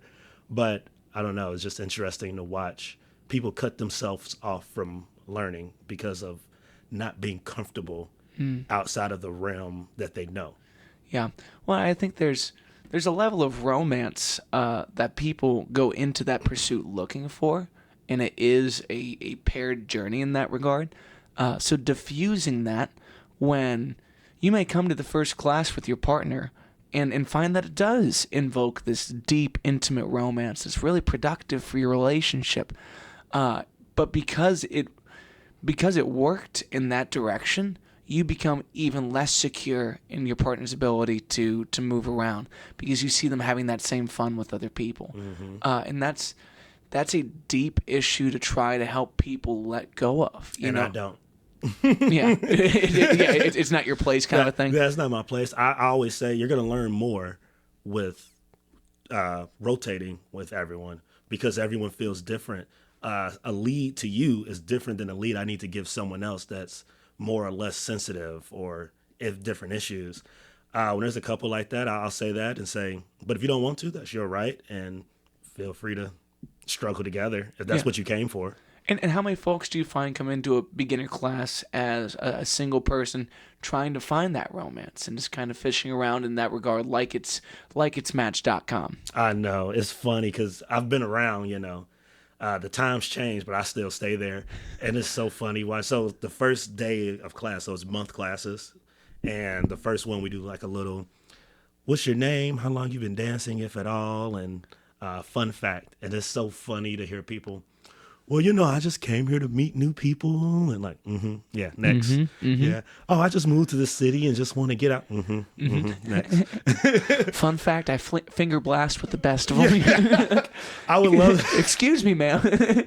You can't say that. You just scared 3 dudes out of here thinking they're going to get finger blasted.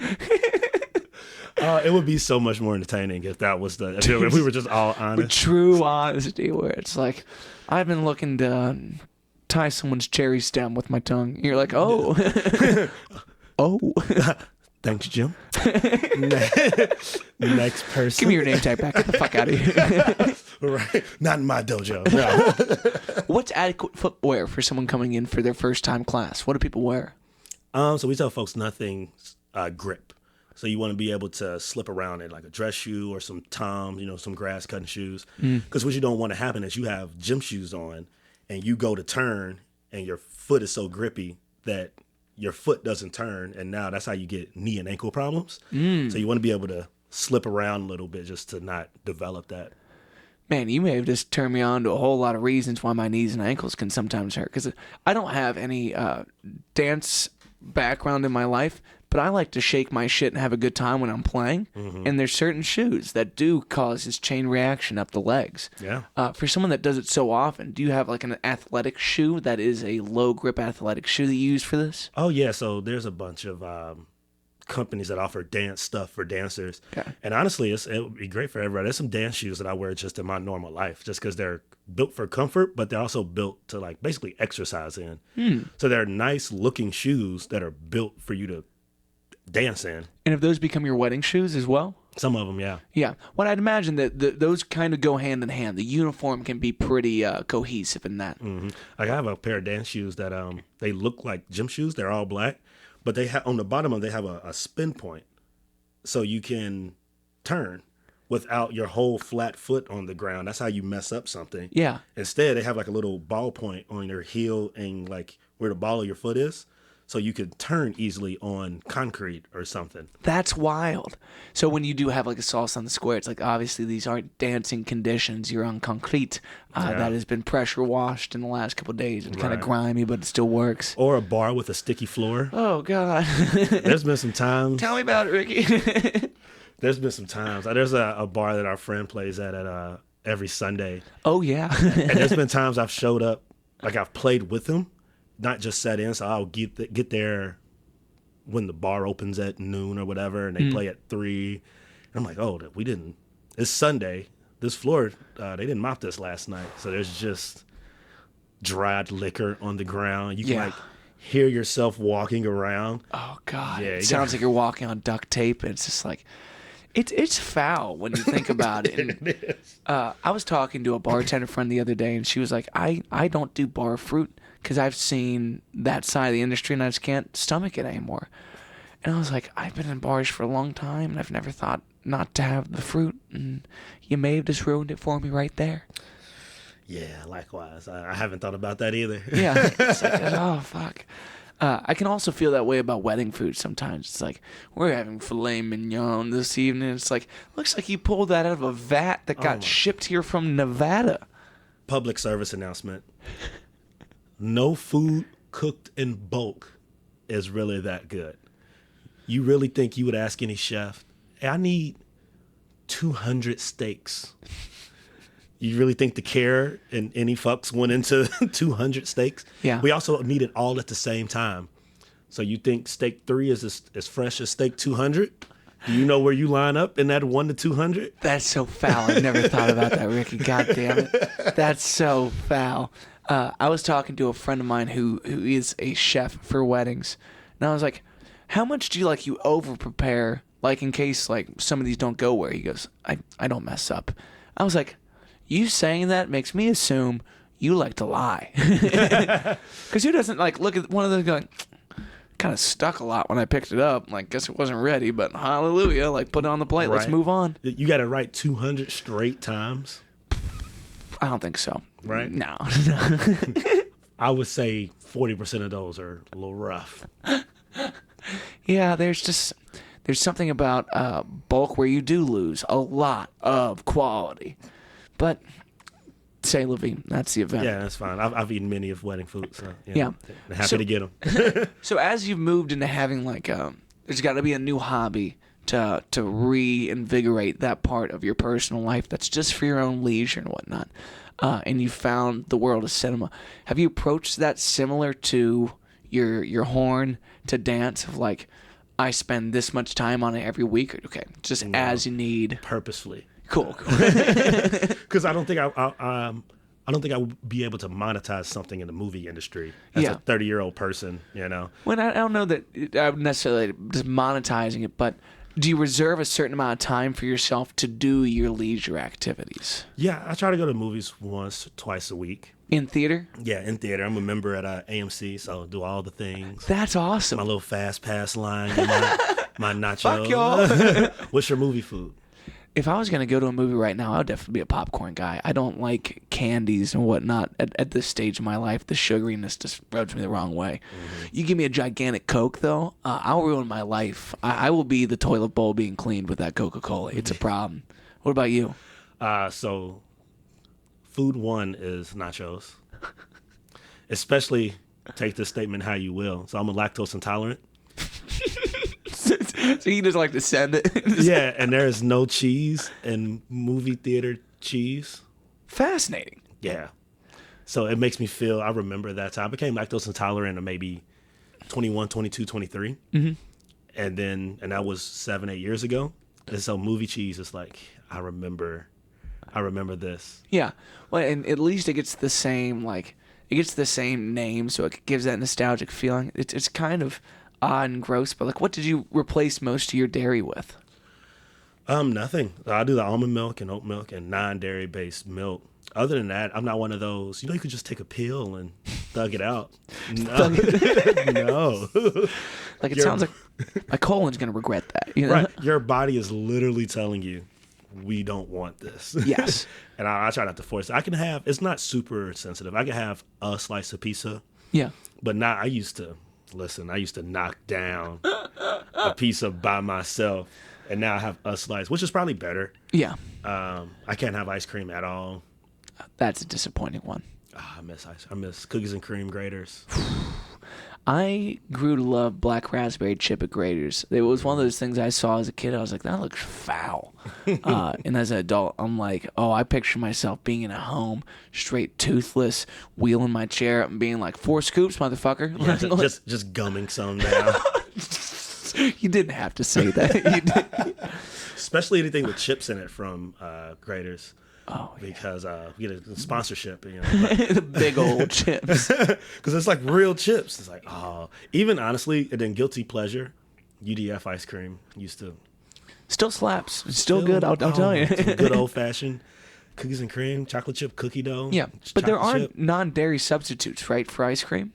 Yeah, but it doesn't hit the soul. Same thing with alcohol. I stopped drinking excessively this year. Good for you. And but still have a problem, so I would do like the non-alcoholic versions. Mm-hmm. And it's fine, but especially if you know what it's supposed to taste like, it just doesn't. It just gets you there. And what was it like to look at that option in life, to cut booze out and to actually step forward through that? It just needed to happen. I think I turned 30 this year, and I think it was sick and tired of being sick and tired and the same old shenanigans. Like the amount of stories I would wake up to about myself that I had no idea happening. Yeah. And I think I never did anything stupid, but just the feeling and the embarrassment of it, feeling like crap the next day. Those hangovers hang for a little longer now. Mm-hmm. So I did 100 days of no alcohol whatsoever. I had one Jaeger bomb with our friend on my 30th birthday. Seems really on brand. Yeah, because I think I would have had to fight him. You would have had to take the Jaeger away from him and then ship it across the country. Yeah, I would have had to fight him to not have a Jaeger bomb on my 30th birthday. So that was 100 days. That put me January 2nd to maybe a little bit after Easter. And then 100 days of beer, just because the goal was to not be drunk, not so much not alcohol. Mm-hmm. I added wine back a couple months ago, which I might have to take that back out because wine will sneak up on you. But in terms of what? Like the hangovers? Just the amounts? Feeling drunk. Because I feel like I'm a whiskey bourbon person. And at least personally, I feel that when you're drinking that, you can feel yourself getting drunk. Yeah. As opposed to 3 glasses of wine, you don't feel you're having a good time, and all of a sudden you stand up and it's like, who did this? Why? It wasn't me. Who drugged me? Yeah, I feel too good. And so wine to sneak up on me. So I do love red wine with certain meals. Like it just feels too on brand not to. But there is something so particular about that substance with the way it dehydrates you and whatnot compared to other things. Wine drunk is different. Wine hungover is different. Oh, yeah. Well, and also if you drink crappy wine too, like that will murder you. Mm-hmm. So is whiskey and bourbon totally out? Totally out. I haven't had any whiskey or bourbon this year. Yeah. That's probably the hardest, because I love me some Jack Daniels. Me too. Jack's definitely my preference. Jack Straight, I really enjoy Jack Straight. Oh, yeah. I was doing Jack and Sprite for a while. I was like, I'd really rather not drink this much soda anymore. Mm-hmm. It also gets into your bloodstream quicker with sugar. Really? Yeah, so if you have alcohol and pop soda, the sugar of the soda will take the alcohol into you quicker, so you get drunker faster because of the sugar in that. That's so interesting. So does it dilate your God, what not? Let's not get into technical. We're musicians. I have no idea. It wasn't going to get any deeper than that. Dude, I've always heard Diet Coke makes you feel drunker because of like the acetane or something like that. Like your perception of how inebriated you are goes up. And I look at all these Diet and Jack folks, and I'm like, you violent. you trying to get it. Yeah. Too much. Yeah. Also, just the amount of shit shows I've seen, just like I don't need it. Yeah. Have you adopted any new like celebratory substance for that, like cigars or anything like that? My tobacco intake went up a lot, especially in the beginning, and it's come back down since. But really, that. Yeah. I mean, with a bandmate like JT, who's such a classy cigar smoker, it's like, okay, if you ask me and hand me one of those, like, I'm in. Right. Last time I smoked a cigar, I tried to be a champ. I was sitting with my buddy, why am I spacing his name? Oh, Jeffro Jam, the one and only Jeffro Jam. Also, amazing synthesis player, sweet dude. He sat there and burned 2 of these things in the amount of time that I got like 3/4 down. That's a pro. Yeah, and we were about to walk away, and I was like, Miss Scusi, I have to vomit. It's like, and I didn't expect that from that substance, but it was like I stood up and I was like, oh, my whole body just shifted, like no blood above the kneecaps, just like gonzo. Yeah, if you're not used to, especially cigars, just the amount. Yes, of nicotine. Oh, yeah, your body, it's probably not the best decision. Yeah, were you ever a cigarettes guy? Yeah. Cigarettes seem like such a tough vice to get away from. Thankfully, I've never partaken in those. But boy, do I watch like the joy for people that used to smoke cigarettes coming back to cigarettes is always like they look like they're on cloud 9, you know. Definitely, I've definitely gone back and forth from breaks, and it's like, oh yeah, I missed you. But I work out a lot. It's funny, I smoke, but I can still outrun 90% of the people in my life. So, yeah, I cross that bridge in 20 years when I get there, I guess. Yeah, and I think the main thing about your consumption in life is like choosing positive consumables, like your workout, like water, like a good meal when you want to treat yourself. Like I've been really trying to focus on, at the beginning of the day, I need to evaluate what kind of fuel the tank needs to do its thing. So I start off with easy to digest proteins, and then maybe I get ignorant by the end of the day and strictly cheeses. But like at the beginning of the day, let's at least fill this tank with something that feels wholesome, and then like we'll just put a straw in that shit and call it a day. Like give me a pineapple full of queso. Yeah, exactly. Give me something classy like that. No, I feel that. I definitely try. Or recently, I've been skipping breakfast. Really? And it feels good. Yeah. Just that intermittent fasting. And do you have a certain window that you eat between kind of a thing? Like 6 hours in a day, 8 hours in a day, you consume all you'll consume? I try to, in a perfect world. In reality, I just have a late breakfast. And I'll try to cut it off before bed. But during the week, weekends, you get off work at 2, 3 in the morning, and there's nothing positive in the world Daddy. at 3 in the morning. Yeah. What feels so bad about that, too, is like when you roll through some of these spots, like I know the service here isn't great, but they gave me this in 30 seconds. So how long's that been there? Like that's been out longer than steak number 3 was at a 300-person wedding. And that's foul. Oh, it is. I used to live in Clifton, and so all of the late night, because it's college town. Yes. And man, the things I've seen in some of these establishments at 3 in the morning after the bar closed. And yeah, not only is this a college town, but the people that work in these places are 22-year-olds that don't care either. Yes. And no one cares at 3 in the morning, so it's just turn it out. Yeah. It's rough. I've always heard if you're going to do a fast food establishment, make sure if you're going to order off that top 10 menu that you customize it to some extent so it gets made fresh at the bare minimum. See that guy, my dad does this. I always want to have fresh fries. So when I say I want fries, I ask for no salt. Because, they make the fries and throw the salt on. Yes. But if you ask for fries with no salt, they need to make a new batch. So I was like, you dick.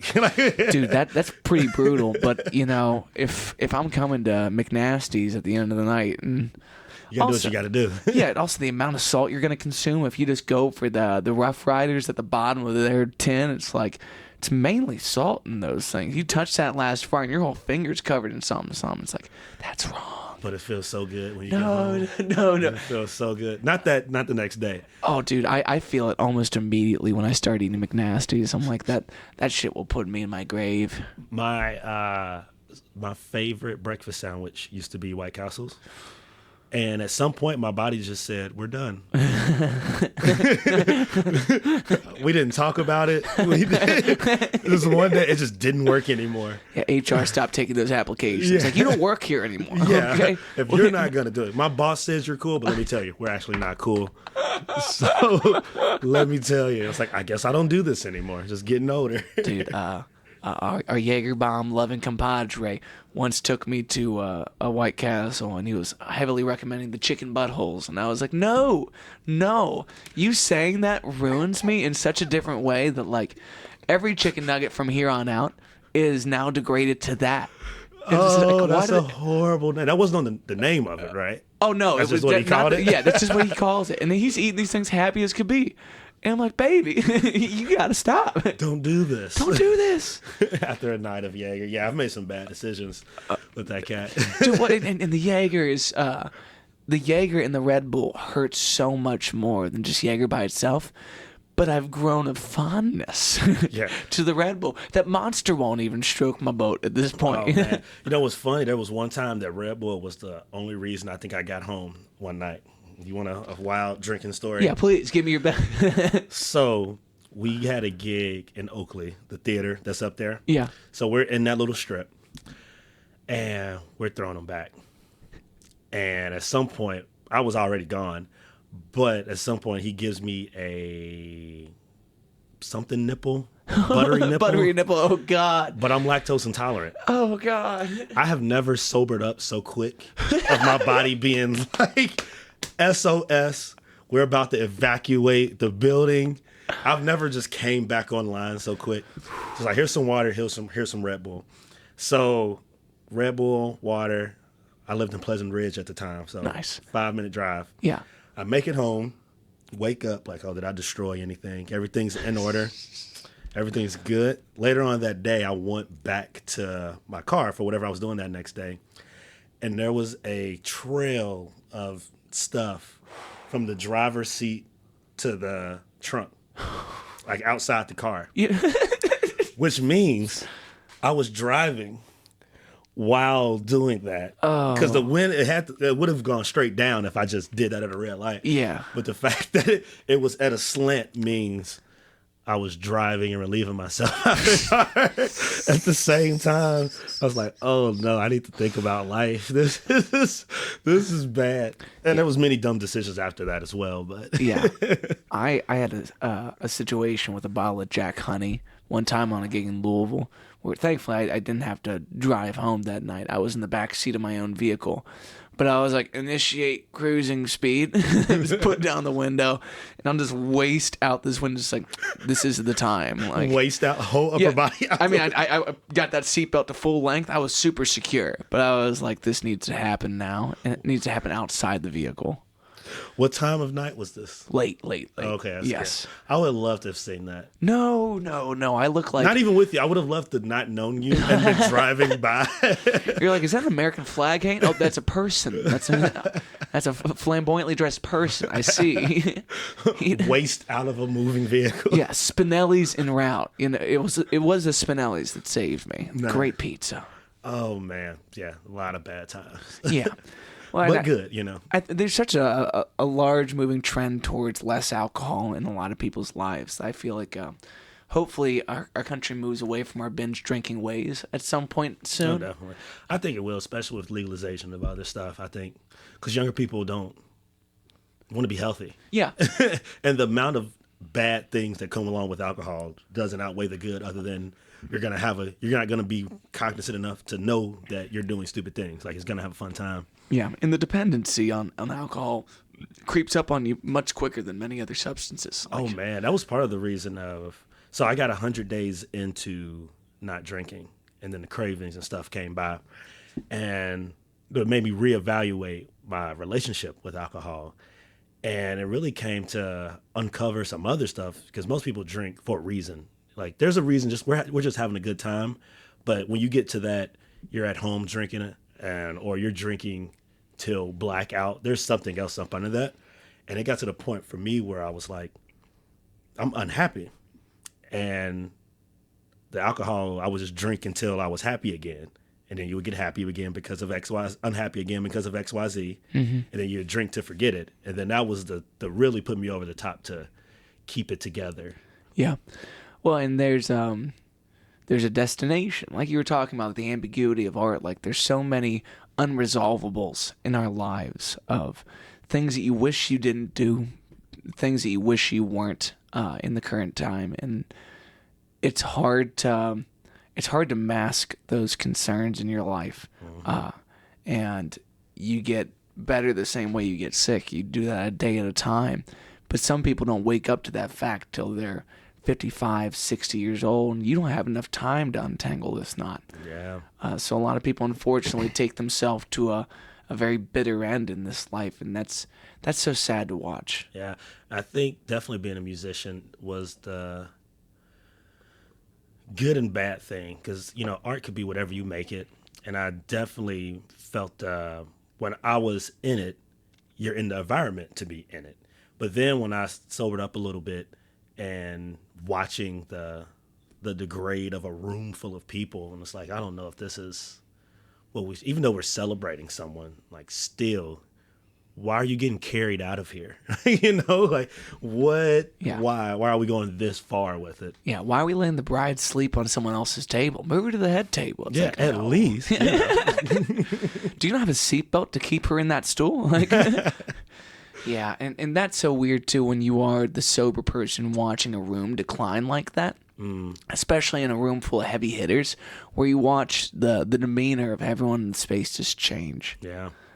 And you wonder what we all are here for.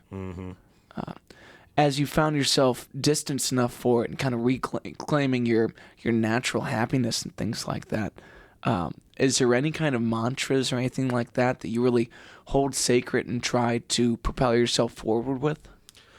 Not so much. Just to stay present. Just to stay in the moment, to stay present, and stay mentally in control of myself. I think that was the worst part of me, was to black out and not be in control of myself.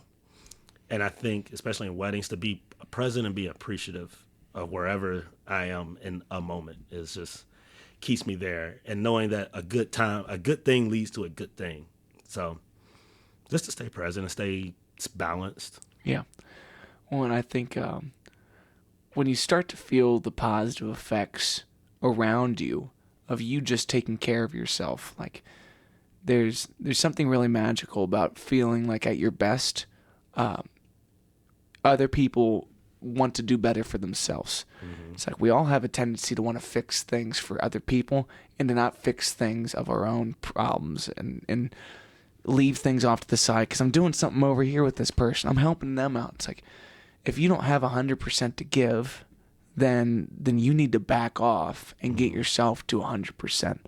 And there's so many things between 80 and 100 that we'd like to pretend like we're not having problems with. Yeah. And it's funny the amount of people I'll post every now and then because I have like the apps that track everything. And it's funny the amount of people, because I did this totally for me, but, you know, I think, what's the quote? Heal and loudly heal so people don't quietly suffer. And so I'll post things like, hey, I'm doing me, but if just putting this energy out there, and the amount of people that slid in my DMs being like, because the amount of people that I used to rage with that have been like, if you can do that, you know what, maybe I should chill out a little bit too, especially still being fun and entertaining without being blackout drunk. So yeah, let's try to do that. Yeah, that's an incredible quote. And I think you've really done that well. And if there's anything that people love about RJ, it's the way that you enhance by being the extra version of yourself. People feel like you are part of their life by the way that you choose to entertain and you choose to be a part of this vessel moving forward. Like I had the biggest smile on my face watching you play sax over that lady the other day and being like, someone's husband is going to put a hit on me. Like, you can only do that in moments where you're confident and comfortable with yourself to say, like, I'm going to have a little bit of fun here, maybe at someone's expense, meaning absolutely no harm, and know that I'm in absolute control of the choice I'm making.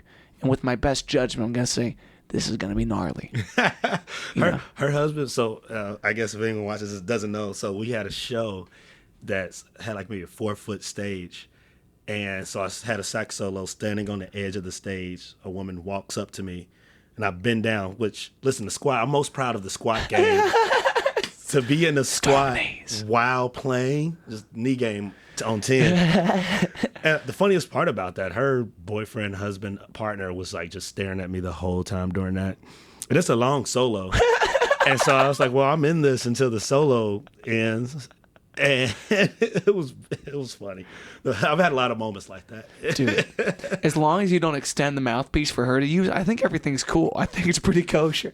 But and don't talk to him afterwards. Oh, no, don't go apologize. No, you did that because it was the best thing for the show. Oh, man. Or don't let them talk, because sometimes they'll try to continue the interaction after that moment. After off stage. I'm yeah. Like, no, that was Was, stage. yes. That was my work life. Yeah. And you can't be my work wife. You know what I mean? You cannot be in my personal life. Yes.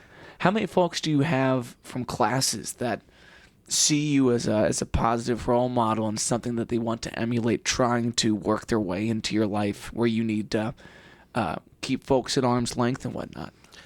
You know, it's interesting because, I don't know, I feel like if I'm the best version of I'm just trying to be the best version of myself, and if you like it, or whatever.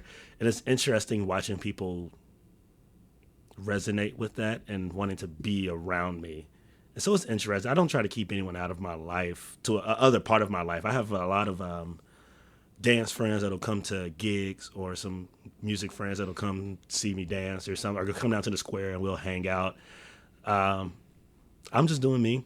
Only time I purposely do that is if I'm romantically involved with someone that tries to cross over, and it's like, no, like, yeah, it's like, don't come to my classes if we're romantically involved, because then it seems like you're the tense one of the room, and I got to pay attention to you. It's like, I got to do this thing here. Or gigs, watching me do that, and then yes, and then giving you grief about it. It's like, no, this is my show, right? And we ain't even together like that. Well, what a difficult thing too, where I'm about to get married at the end of this month, and like, congrats. Thank you. It's beautiful to feel like I have my one and only, and the publicness of that helps me to feel more comfortable with my interaction with other individuals and offer what I have to offer. But there is such a clear line in the sand that I don't need to worry about people shifting their expectations, shifting the hopes of what would come of that kind of a thing. Yeah.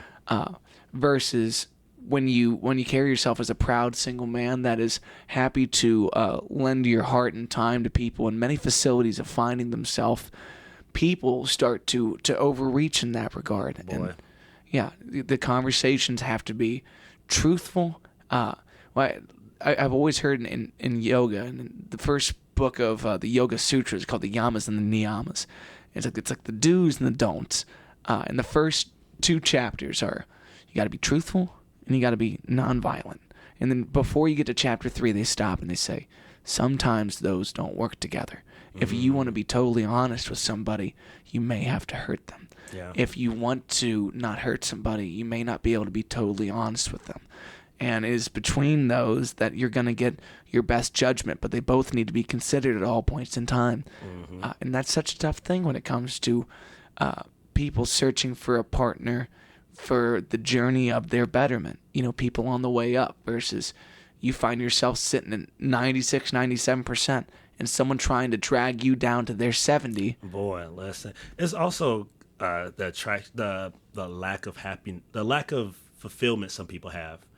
Especially I've seen rock bottom and the mountaintop and everything in between just from being in bars so often, and also dance. Some people come to dance for therapy. And so I've seen that, and I've been the person to make you confident or entertain you. And sometimes you grab onto that a little too hard, and just trying to stay grounded and saying, no, this is my peace. This is my happiness. I'm glad you got something from it, but I'm not allowing you to take from my peace and happiness. Yeah. And you certainly can't dump on me in that kind of way. Like, it's really hard in our line of work to have people constantly dump on you and to not grab at something and say like, oh, I caught that.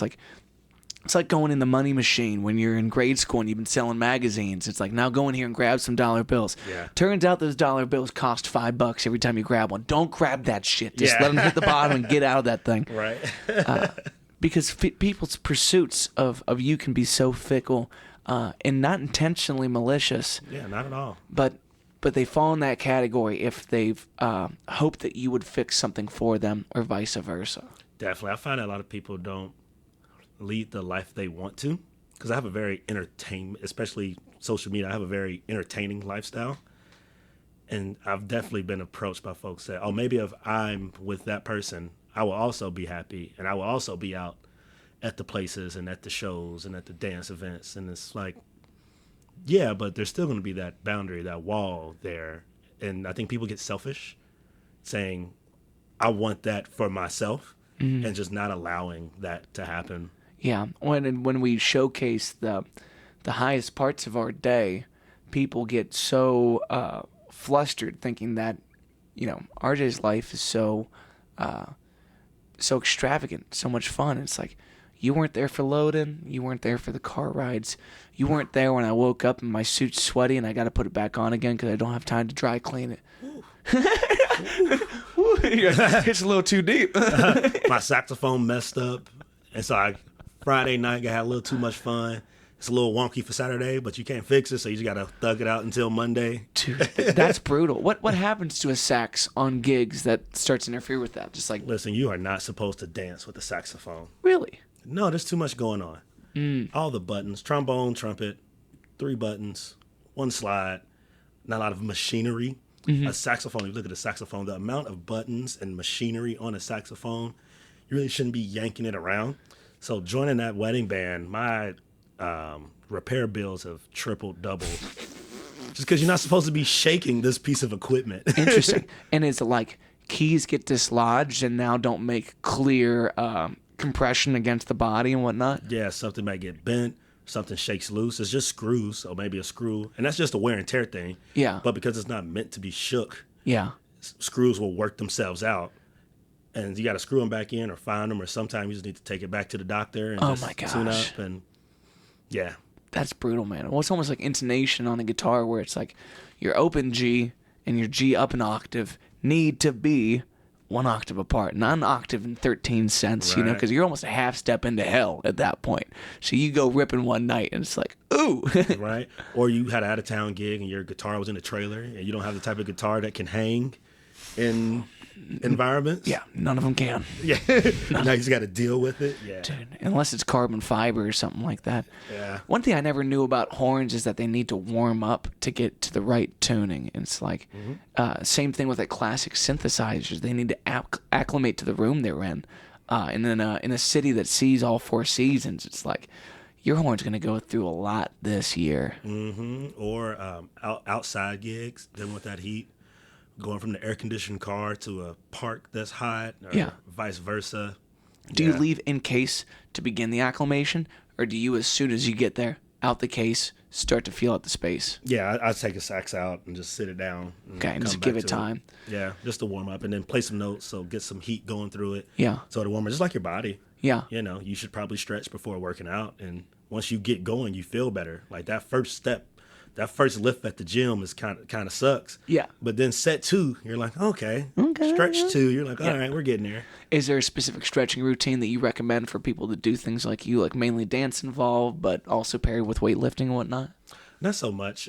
There's a yoga channel I watch on YouTube, Ariana Elizabeth, and she'll just have half-hour stretches, and I just go through it. And this is very similar to like I don't know what it's called, but like if you go to a yoga studio, it's that like entry level. You're just flowing through tabletop, downward dog, cobra, stand up, tree, stretch it out, like very like level 1 yoga. Yeah. And I just run through those every night. Yeah. Especially something like cobra or like any type of engaging the back when you're parallel to the ground. People don't realize how much these small muscles at the base of your spine are the center of your mobility. Like, you need a strong core and a strong lower back, or else you are fucked. And I still messing up. I have a lower back problem from my saxophone is a big bell tenor, so it's bigger and heavier. And so imagine doing it. You know, a guitar hanging from your neck, you got an extra 10 pounds hanging from you. Yeah. And then you're trying to dance with this 10-pound baby swinging around your neck. And these gigs are 4 hours and you're doing it 1 to 4 times a week. And so you have to keep your body up, not just for the sex appeal and look at me, I'm on stage, but like, so I can walk. Yeah, if you want to do this in a way that's not preventing you from doing it anymore, if you want to sustainably enjoy this thing, there's requirements to the game. Yeah, and even dancing, I think one of the interesting thing about dance is people don't walk in a most optical way. You know, like you learn how to walk as a whatever-year-old, and you never revisit it until you go to a dance class, and now it's like, where's your body weight at all times? And then a lot of people find, I walk on my heels, or I walk on the side of my foot, and your body will adjust to that over time. And if you're doing the wrong thing, you've adjusted wrong. And then you come to correct it, and it's interesting, like lean forward, you know?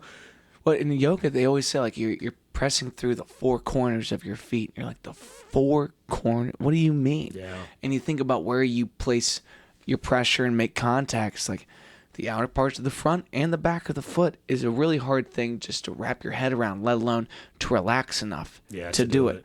And I keep hearing through the yoga, like the ability to contract and relax the muscle is the health of the muscle.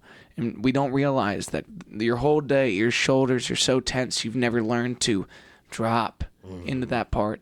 And I'd imagine with the flow of dance, your ability to stay lax while engaging other muscles, or else you can't perceive how someone's leading you or how you're leading someone. Or you're too rough. Because it's interesting to have calm power. And a lot of times, especially for higher level dancers, like when you just get to a higher level, you're excited and you have some tendencies. And especially in a studio, sometimes you're teaching to the middle 50%. You know, there's 25% that aren't going to get it at all. Yeah. There's 25% people that really get it, but there's 50% of the people that may or may not that you kind of have to focus on. And so sometimes you neglect that top 25% because the bulk of the class are treading water. And so sometimes... Poorly. Right.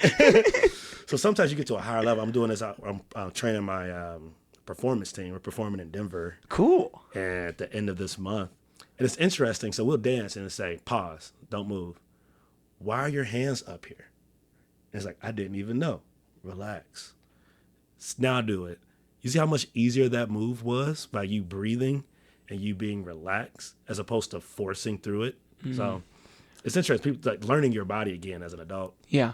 Well, and I think breath work is so ignored by all of us. We take such fickle, lighthearted breaths that as a horn player, you have a totally different feel for it. Like one thing that I've always found impressive about Sean in particular is Sean's vocal range is very much driven by this really strong diaphragm that he's worked on through a lifetime. And even though it's not the same instrument, the reason that he can reach into certain places is because he is pushing from the right place. Yeah, to have the power. Yeah. Yeah.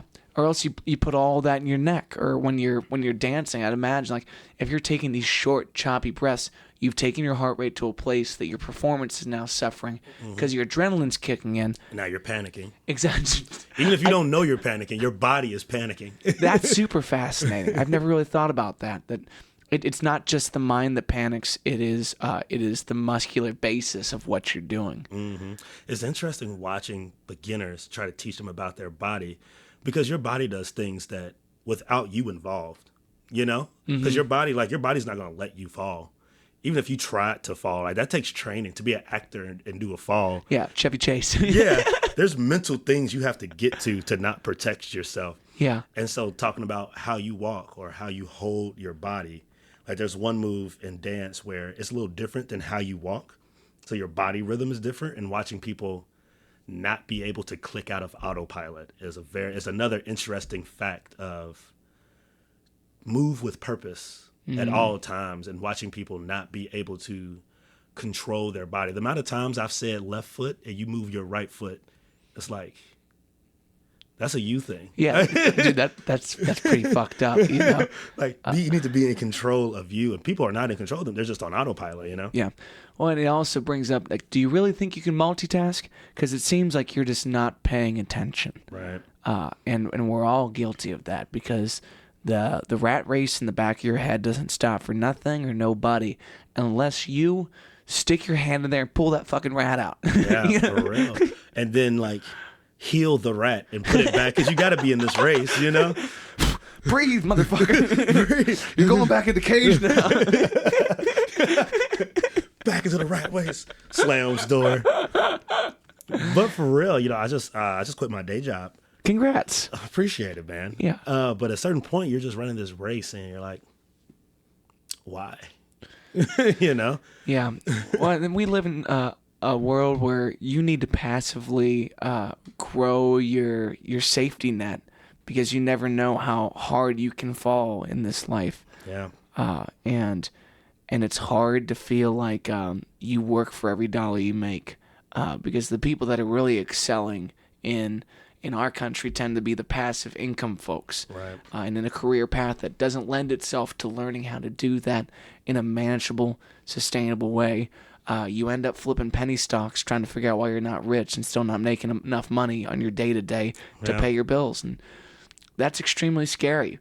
But when there's artists like yourself, you know, multi-dimension artists that are able to step away from the corporate 9-to-5 to serve a greater purpose in the field of the arts, hopefully the GDP of our cities, communities, grows in a way that can sustain that well. Yeah. And can take you through the golden years of your career into your version of retirement, where I'm sure you and I are in the same category, where it's like, pull me off the stage when I'm done, because I ain't going nowhere. Yeah. You know, whether I look bad doing it or you're not enjoying it, I could give less of a fuck. Unfortunately, this is just me in a nutshell, you know? Right. I'm going to do it to the end. But yeah, I think the jack of all trades sometimes I think is not properly talked about in culture. A lot of times you have folks that want to diversify everything, and then what happens is you're just mediocre at a lot of things. Imagine if you fully invested in a thing or two, and that's what I'm trying to do. I think I'm a okay dancer, okay musician. I was an okay fundraiser in my day job, and eventually it just led to incomplete as a whole. And so hoping to like invest emotionally, physically, mentally, spiritually into a thing and see where that path goes. Yeah. I think the basis of that is being the absolute best version of yourself and your unique proposition of what you can give people. And you are certainly someone that's doing that right now. In the way that you've impacted me from a distance and many other folks, I think you're a treasure of a human being in our city, in our friendship community, man. Thank you so much for taking the time to come sit down with me today. Of course, anytime. Yeah. Ladies and gentlemen, RJ Williams, where can they find you? Where would you like them to check in with you? The best place is Instagram. Find them, players. Tell me your handle. RJ_Williams 33. Fuck it up. Mash that follow button. We'll see you soon, pimps. Peace.